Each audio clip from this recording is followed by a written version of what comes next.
시간 하나님께서 우리에게 주시는 말씀은 느헤미야 8장 1절에서 12절까지의 말씀입니다. 느헤미야 8장 1절에서 12절까지의 말씀 제가 봉독해 드리도록 하겠습니다.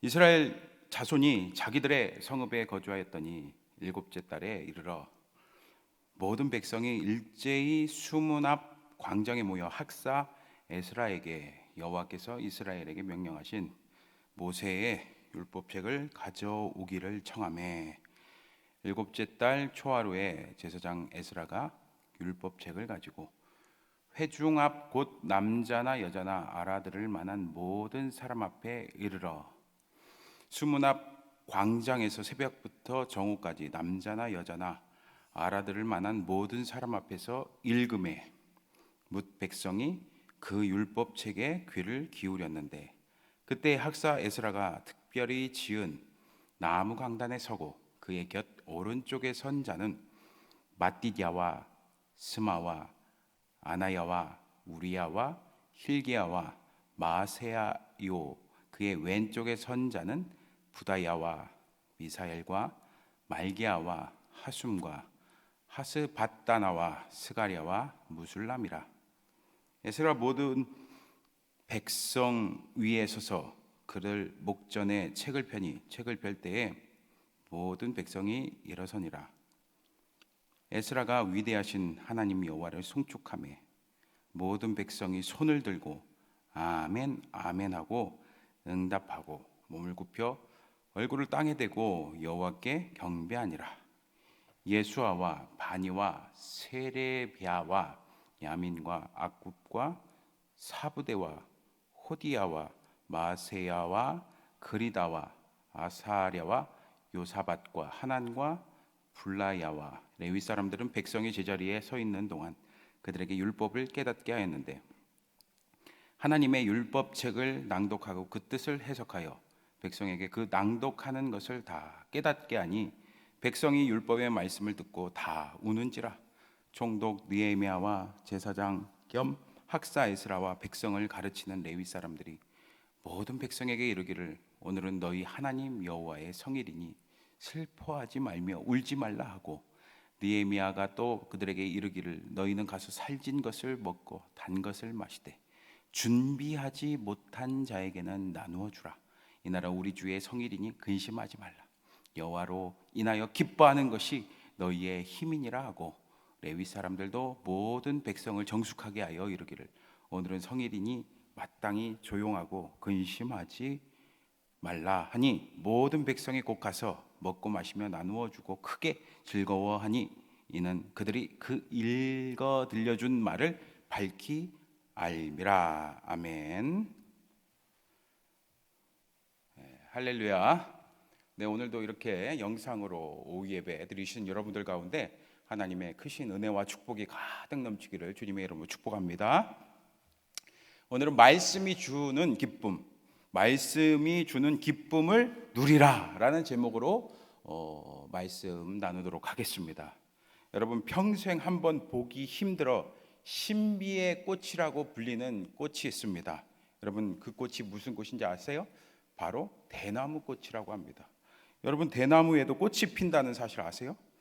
대나무 꽃은 60년에서 120년에 단 한 번 핀다는 주기설이 돌 정도로 아주 희귀한 현상입니다. 그런데 이 꽃이 강원도 강릉 오죽헌에 있는 검은 대나무에 최근에 폈다고 합니다. 그러니까 사람들이 그 꽃을 보려고 막 몰려들었어요. TV에 그 내용이 뉴스로 나왔습니다. 제가 그걸 유심히 살펴보니까 인터뷰한 내용이 쭉 나오는데 한 여자분이 이렇게 인터뷰를 했습니다. 대나무꽃 봤으니까 기분도 참 좋네요. 이거 평생 볼까 말까 한데 제가 복권 사서 당첨됐으면 좋겠어요. 또 어떤 남자분은 그럽니다. 제 생각에는 코로나를 빨리 없애기 위한 행운의 꽃이라고 생각됩니다. 여러분 어떻습니까? 사람들은 신기한 이런 자연 현상을 보면서 행운이라고 생각하는 거죠. 행운이 찾아온 것이라고 생각하고 행운이 찾아올 거라고 생각을 합니다. 여러분, 근데 맞습니까? 대나무 꽃을 봤으니까 복권 사면 당첨될까요? 정말 대나무 꽃을 봤으니까 이 코로나가 빨리 끝날까요? 당장 없어질까요? 여러분, 사람의 마음이 그렇습니다. 사람의 마음이 약합니다. 그래서 특별한 행운을 기대합니다. 그러나 그것이, 그 대나무 꽃이 정말 행운을 가져다 줄까요? 또 기쁨을 가져다 줄 수 있습니까? 여러분, 그래요. 우리는 세상에 다른 어떤 것에 우리를 맡겨서는 안 됩니다. 오직 우리를 지으시고 우리를 구원하신 하나님께 우리의 인생을 맡겨드리시기를 바랍니다. 그러면은 우리 인생을 우리 하나님께서 이끌어 가시는 거예요. 그러기 위해서 우리가 어떻게 해야 됩니까? 하나님께로 돌아가야 됩니다. 오늘 말씀 보세요. 오늘 말씀은 유다 백성들이 하나님께 돌아가는 그 모습을 보여주고 있습니다. 쉽게 말해서 회복되는 거예요. 그래서 그들은 회복되었습니다. 신앙이 회복되었습니다. 그렇다면 그들에게 회복이 어떻게 일어났는지, 그들이 어떻게 하나님께 돌아가게 되었습니까? 첫 번째로 하나님의 말씀을 사모했습니다. 성벽 공사는 무사히 마무리됐죠. 유다 백성들은 당면한 그 과제를 완수했습니다. 그런데 이 순간에 유다 백성들이 선택한 것은 자신들의 성공과 자신들의 그 승리에 도취된 것이 아니었습니다. 그들은 무엇에 집중했습니까? 무엇을 사모했습니까? 하나님의 말씀 듣기를 사모했습니다. 여러분, 1절을 보세요. 이스라엘 자손이 자기들의 성읍에 거주하였더니 일곱째 달에 이르러 모든 백성이 일제히 수문 앞 광장에 모여 학사 에스라에게 여호와께서 이스라엘에게 명령하신 모세 율법책을 가져오기를 정하매. 아멘. 유다 백성들이 어떻게 합니까? 먼저 학사 에스라에게 모세의 그 율법책을 가져오기를 청합니다. 그들이 왜 이렇게 요청을 했습니까? 그 말씀을 듣고 싶었거든요. 성벽을 재건하는 동안 이스라엘 백성들은 영적인 갈급함을 느꼈습니다. 그래서 자신들의 부족함을 깨달았습니다. 내가 영적으로 좀 회복됐으면 좋겠다는 생각이 들었습니다. 사실 이스라엘 백성들이, 이 유다 백성들이 처한 상황은 아주 특수한 상황이었죠. 수십 년 동안 방치되었던 예루살렘 성벽이 느헤미야의 지도하에 며칠 만에요, 그렇죠? 52일 만에 완성됐잖아요. 완공되었잖아요. 이 기적 같은 사역의 현장을 바라보면서 그들은 뭘 느꼈습니까? 하나님의 그 손길과 하나님의 능력을 보면서 또 경험하면서 전율을 느꼈습니다. 와, 정말 하나님이 일하시는구나 하면서 자신들의 모습을 보는 거예요. 자신들의 모습을 보는 거예요. 자신들이 얼마나 영적으로 미숙하고 부족한지 그것을 깨닫게 되면서 자연스럽게 하나님을 좀 더 알고 싶다, 하나님을 더 만나고 싶다, 하나님의 뜻을 깨닫고 싶다 하면서 하나님의 말씀을 사모하게 되었습니다. 정말 하나님을 만나고 싶은 마음이 가득하게 된 겁니다. 이렇게 백성들이 에스라에게 요청하자 에스라는 율법책을 가지고 어떻게 합니까? 2절에서 4절 말씀 보세요. 일곱째 달 초하루에 제사장 에스라가 율법책을 가지고 회중 앞 곧 남자나 여자나 알아들을 만한 모든 사람 앞에 이르러 수문 앞 광장에서 새벽부터 정오까지 남자나 여자나 알아들을 만한 모든 사람 앞에서 읽음에 뭇 백성이 그 율법책에 귀를 기울였는데 그때 학사 에스라가 특별히 지은 나무 강단에 서고 그의 곁 오른쪽에 선 자는 마띠디아와 스마와 아나니아와 우리야와 힐기야와 마세야와 그의 왼쪽에 선 자는 부다야와 미사엘과 말기야와 하숨과 하스바다나와 스가리야와 무술람이라. 아멘. 때마침 다가온 일곱째 달 초하루 절기는 나팔절이에요. 이 나팔절에 이 유다 백성들이 하나님께 감사드리며 절기를 지키기 위해 수문 앞 광장에 막 모였습니다. 에스라는 그 행사를 위해 특별히 만든 그 나무 강단에 올라서서 율법을 막 낭독하기 시작했습니다. 백성들은 새벽부터 정오까지 막 진지하게 그 말씀을 귀를 쫑긋 세우면서 들었습니다. 여러분, 이처럼 우리 그리스도인들은요, 실패를 경험하든 성공을 이뤘든 하나님의 말씀에 대한 갈급함을 잃어서는 안 됩니다. 여러분 어떻습니까? 여러분 하나님의 음성 듣기 원하십니까? 하나님의 뜻을 깨닫기 원하십니까? 하나님의 인도를 받기를 원하십니까? 하나님 말씀을 가까이 하세요. 왜입니까? 이 말씀에 다 기록되어 있잖아요. 우리가 어떻게 살아가야 될지, 우리가 어떻게 살아가야 될지 하나님의 마음이, 그리고 우리에게 원하시는 하나님의 뜻이 거기에 담겨 있기 때문입니다. 또 두 번째, 말씀에 아멘으로 응답했습니다. 오늘 유다 백성들이 말씀을 들었던 모습을 보면서 우리는 예배와 우리의 삶 가운데 하나님의 말씀에 어떻게 우리가 반응하고 응답해야 되는지 알 수가 있습니다. 여러분 5절에서 6절 말씀 보세요. 에스라가 모든 백성 위에 서서 그들 목전에 책을 펴니 책을 펼 때에 모든 백성이 일어서니라. 에스라가 위대하신 하나님 여호와를 송축하며 모든 백성이 손을 들고 아멘 아멘 하고 응답하고 몸을 굽혀 얼굴을 땅에 대고 여호와께 경배하니라. 아멘. 에스라가 백성을 위에 서서 율법책을 딱 펼치자 백성들이 어떻게 합니까? 다 일어서서 하나님에 대한 경외심과 그 말씀에 대한 순종의 의지를 몸으로 표현했습니다. 그리고 에스라가 하나님을 송축했습니다. 우리 하나님은 위대하신 분이십니다 하니까, 하나님을 찬양하니까 사람들이 두 손을 높이 들고 아멘 아멘 이렇게 응답하고 몸을 굽혀 얼굴을 땅에 대고 하나님을 경배했습니다. 여러분, 이렇게 유다 백성들이 하나님의 말씀에 아멘으로 화답한 것처럼 우리도 말씀을 들을 때 마음을 다해서 하나님께 응답해야 됩니다. 어떻게 해요? 아멘 해야 되는 거죠. 여러분, 아멘이 무슨 뜻입니까? 맞습니다. 그렇습니다. 옳습니다. 순종의, 긍정의 의미를 지닌 말입니다. 여러분, 그리고 이렇게 새벽부터 정오까지 떨리는 마음으로 말씀을 들은 유다 백성들의 모습을 보면서 우리는 여러분 말씀 들을 때 어떤 마음으로 우리가 말씀을 듣는지 한번 생각해 봐야 됩니다. 오늘날 우리는 하나님의 말씀을 듣는 것이 너무도 일상적인 삶이 되었습니다.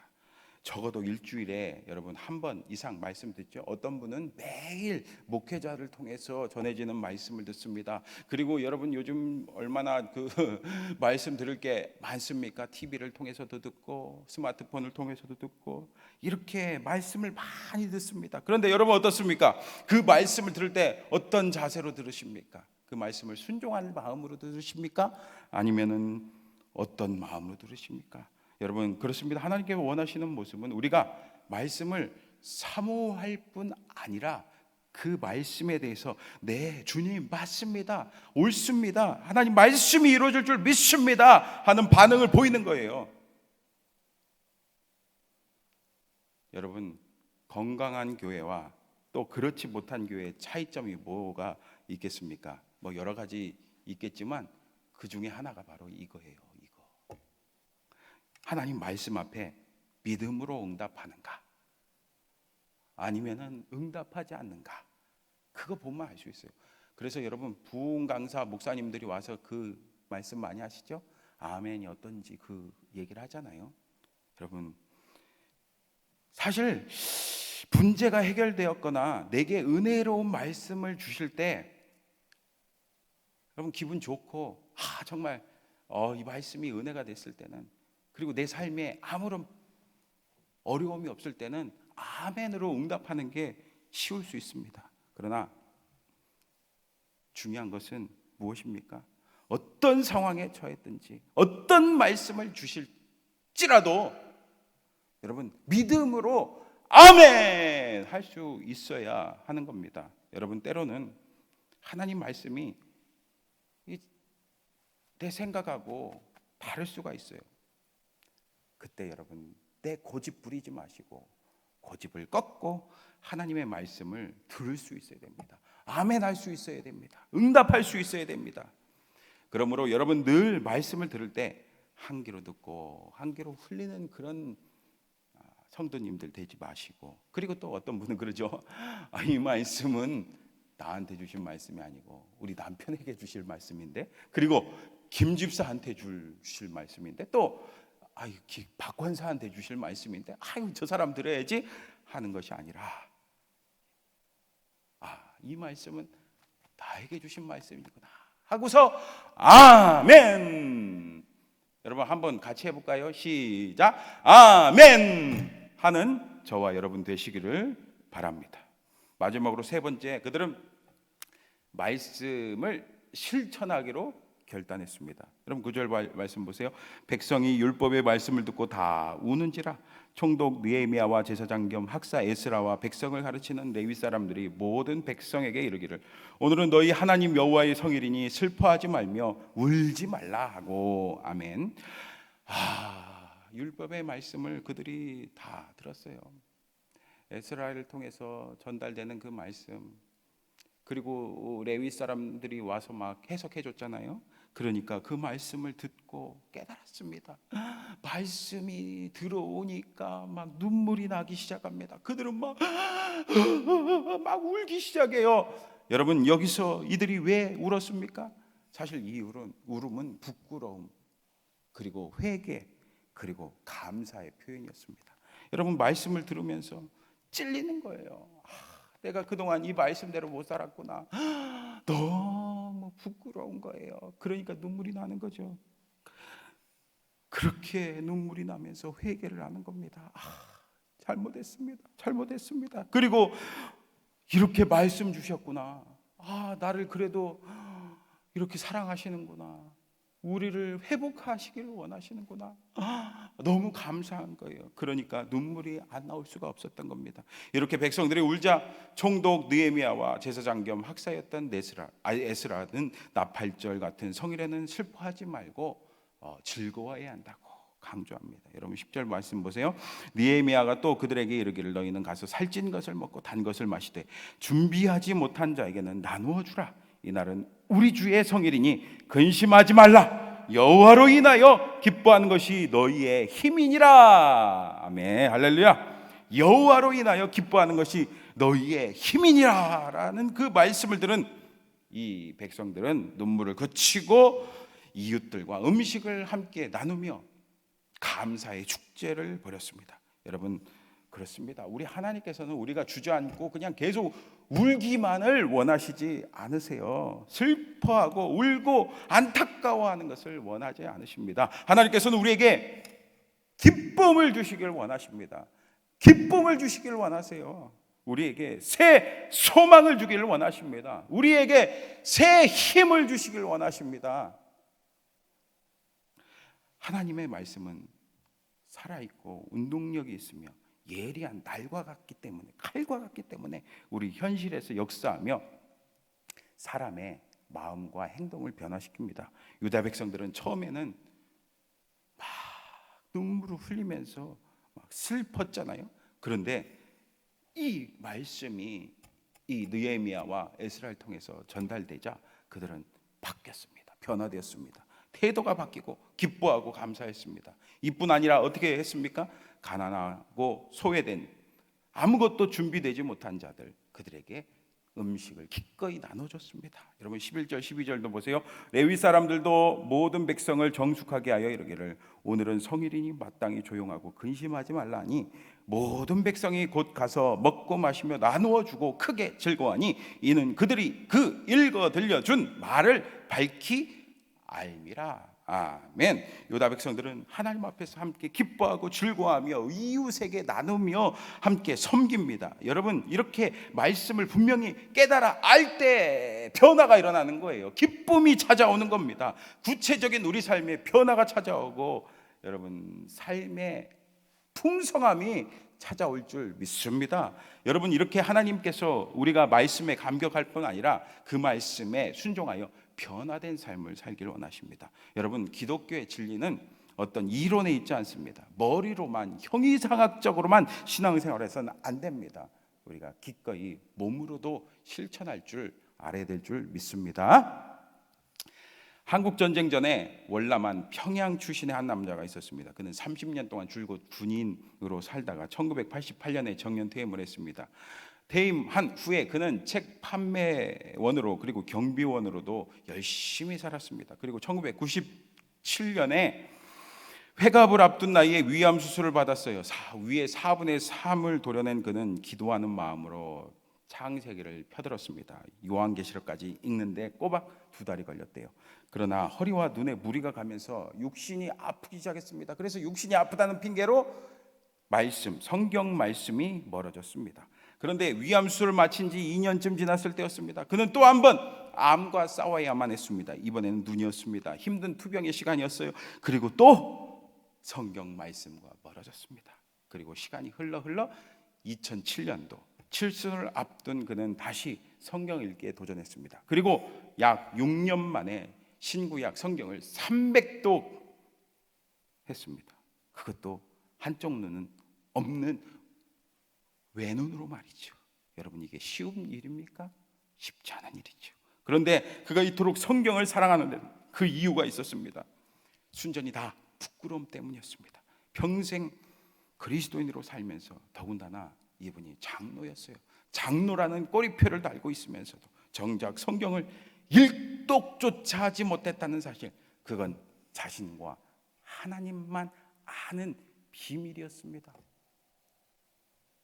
그래서 그는 중간에 실패도 하고 포기도 하고 했지만 다시 성경 읽기에 도전한 거예요. 결국 이제 그에게 성경 읽기는 이미 익숙한 일상으로 자리 잡게 되었습니다. 아침 일찍 도시락을 싸갖고서는 버스를 타고 도서관으로 간대요. 주위에서 거의 고시생 수준이라고 합니다. 위대한 하나님의 사람들은 하나님의 말씀에 잠기는 그 즐거움을 만끽했습니다. 이 이야기는 수원 성림교회 황현성 장로님의 이야기입니다. 그는 이렇게 말했습니다. 성경을 곱씹고 또 곱씹으면 반드시 내 재산이 됩니다. 그러니까 많이 읽을수록 유익해요. 하지만 성경을 다독할수록 성경 지식을 많이 안다는 교만한 마음도 늘 조심해야 합니다. 여러분, 어떻습니까? 하나님의 말씀은 우리 인생을, 어두운 캄캄한 우리의 인생길을 밝게 비춰주는 등불입니다. 여러분, 하나님의 말씀을 의지해서 한 발 한 발 우리의 인생의 길을 걸어가면은 하나님께서 우리를 승리의 길로 이끌어 가십니다. 그러므로 여러분, 오늘 들은 말씀을 잘 기억하시며 하나님 말씀을 사모하고 그 말씀에 아멘으로 응답하며 그 말씀대로 살기를 결단하시기를 축복합니다. 그럴 때 우리의 삶이 변화됩니다. 우리에게 세상이 알 수 없는, 경험할 수도 없는 진정한 기쁨이 찾아올 줄 믿습니다. 기도하겠습니다. 사랑과 은혜가 많으신 하나님 아버지, 감사합니다. 오늘도 이렇게 말씀 듣게 해주셔서 감사합니다. 오늘 이 유다 백성들이 하나님의 말씀을 사모한 것과 같이, 그 말씀에 아멘으로 응답한 것과 같이, 그리고 그 말씀에 구체적으로 살기로 결단한 것 같이 우리도 하나님의 말씀을 사모하고 그 말씀에 아멘으로 응답하며 말씀대로 살기를 결단하게 하여 주시옵소서. 그래서 우리의 삶이 변화되어 하나님 주신 기쁨과 놀라운 풍성함이 넘치게 인도하여 주시옵소서. 오늘부터 그동안 말씀 읽기를 포기한 분이 있다면 다시 한번 말씀 읽기를 도전할 수 있도록 주님께서 힘 주시옵소서. 모든 상황을 열어주실 줄 믿습니다. 하나님 영광 받아 주시옵소서. 감사드리며 사랑이 많으신 예수님의 이름으로 기도합니다. 아멘.